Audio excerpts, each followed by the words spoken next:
My name is Jake. I always thought that working the night shift was just boring. Until recently, I had a side job at a small tech support call center, but one night the line called me itself. It happened at 2:14. I remember the numbers so vividly, as if they were burned into my skin. I was sitting at the desk, the consoles blinking with green lights, and outside the window lay deep darkness. Night calls almost never happen, the clients are asleep. The number appeared on the screen. All zeros. My smile faded, so who decided to play a joke? I pressed the button. Tech support. Jake speaking. The first 5 seconds silence. Then breathing. Slow.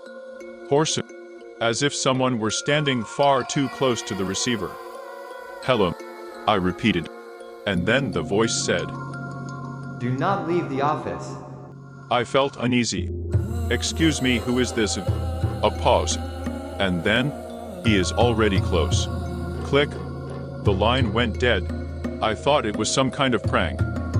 Night duty, boredom, someone fooling around. But a minute later another call. The same number. I answered it. Listen, stop. Jake, The voice grew clearer, as if the caller had stepped closer. he wants you to go outside. Who is him? What are you talking about?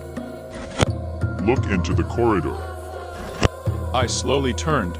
The glass door to the corridor was slightly darkened, everything beyond it dissolved into the darkness. But something was wrong. The curtains at the far end of the corridor swayed. Even though the building had no windows, no draft.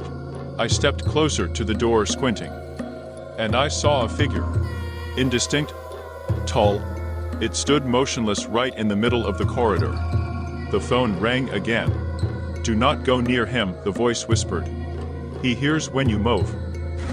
I wanted to shut the line down completely, but the power button wouldn't respond. The screen throbbed, as if the phone was coming alive. Who are you? I asked it. What is happening? The answer was almost inaudible. I'm trying to help you. I used to work here too. A pause. Ragged breathing. I heard his footsteps as well. At that moment, somewhere in the corridor. I froze, holding the receiver with both hands. Jake, he's coming for you. I rushed to the lockers and turned off the light. Hid under the desk.